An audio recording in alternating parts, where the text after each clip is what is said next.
Good afternoon. Tony Dattino doing my live with Tony here on Monday, the last day of March, as the first part of 2025 seems to be evaporating before us as quickly as the clock turns 24 hours every day. And as I'm reading over the weekend, March-April issue of Discover magazine, I'm reading this really terrific article on a dose of dance and the research that's coming out of the Rockefeller University in New York City by a researcher by the name of Constantina,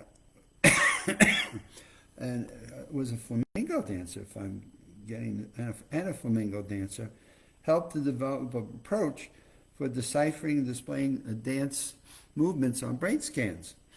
And it questions what happens in our brains when we dance. Neuroscientists have been asking that question for years, and they've got an approach now that was developed at the University of Rockefeller that's now allowing them to put some instrumentation on the heads of the dancers as they go about their movements.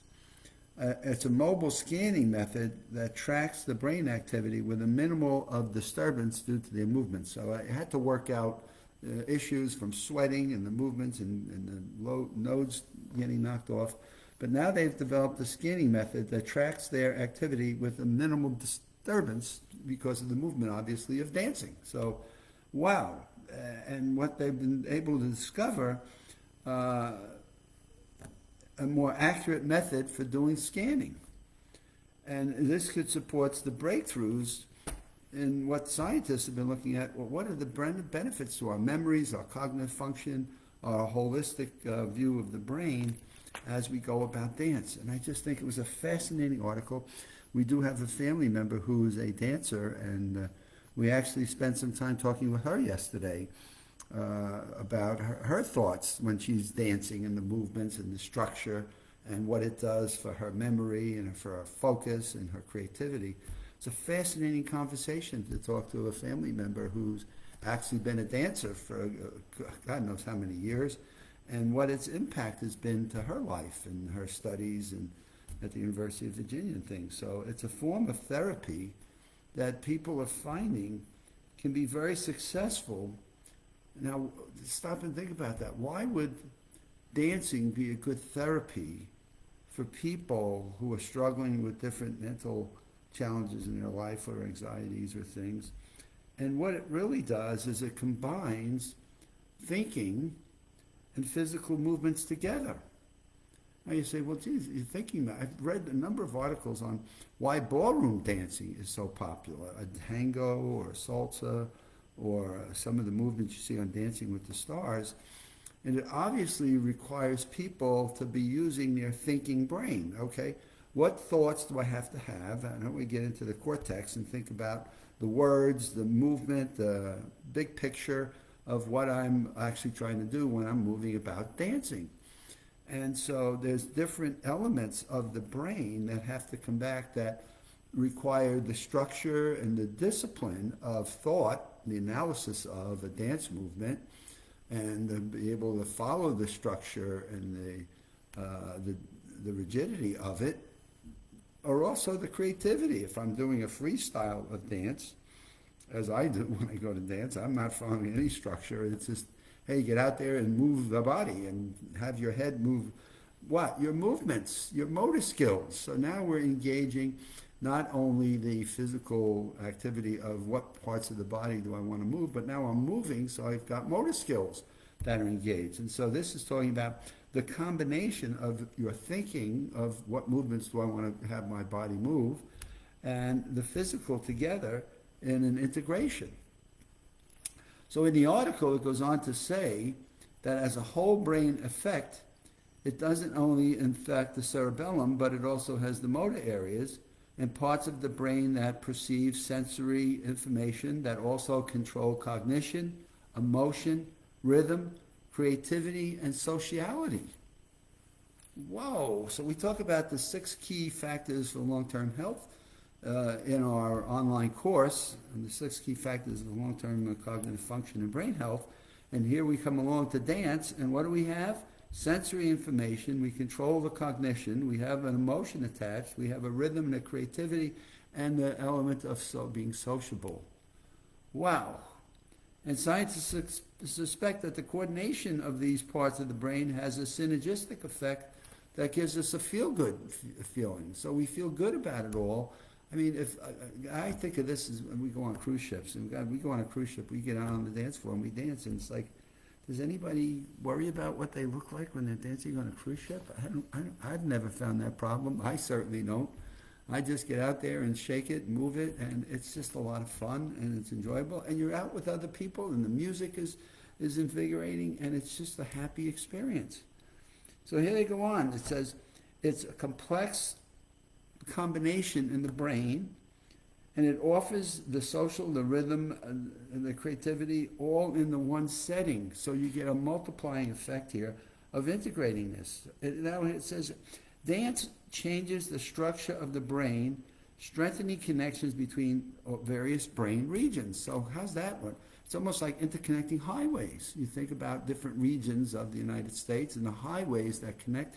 Well, that's what's happening when you're dancing, the interconnection of neuronal pathways, and how the circuits of your motor skills and your mental capacity skills, your emotional brain, interacting all in the one holistic process. What a hell of a deal you get just by getting out and dancing in some flavor or another. And what the music, the beats of the music, the rhythm of the music, the sound, maybe somebody singing at the same time.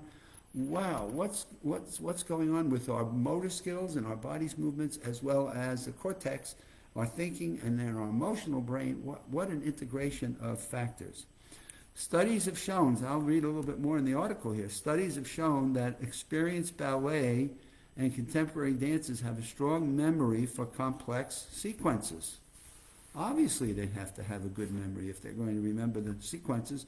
Just watch the movements on Dancing with the Stars, and two people getting together and getting out and dancing on Dancing with the Stars, or in any dance movement, and watching people do a tango or a rumba. I mean, just it's amazing what you get to see and what it does for the brain.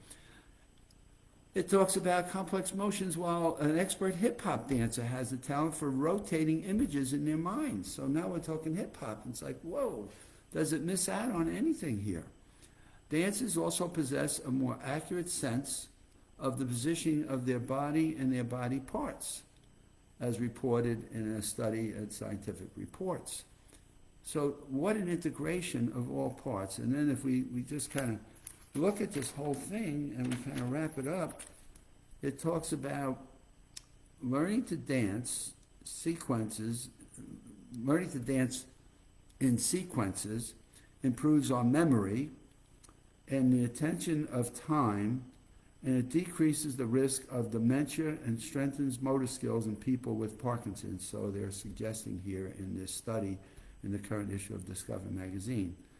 Dance training programs involve new and increasing difficult choreography, which promotes neuroplasticity, which I said earlier, the neural pathways. It's like the highways of thinking in the brain, and promotes neuroplasticity more than any other type of physical activity, which is important for protecting the brain at any age.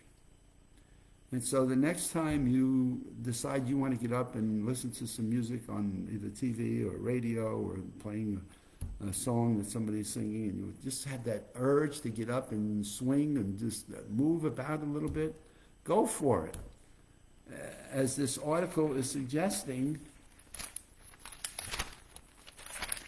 a dose of dance has a lot of benefits and impacts to your whole body, as well as the movements of, and the warding off of some of the things that impact our mental thinking and thoughts, and how it helps to structure your neural pathways, in a way that's a benefit to you that can't really harm you.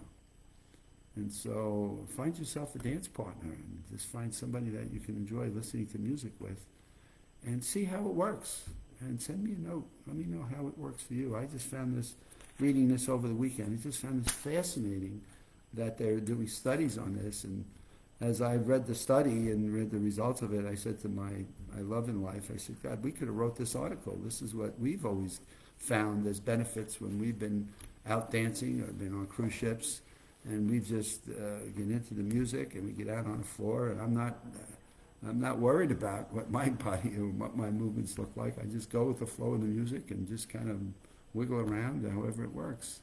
And we just have a great time whenever we've been on cruises, going to the dance floor, making sure we're up having a good time with other people, all enjoying the nights out. So with that, have a good start to your week, and we'll see you back here on Wednesday.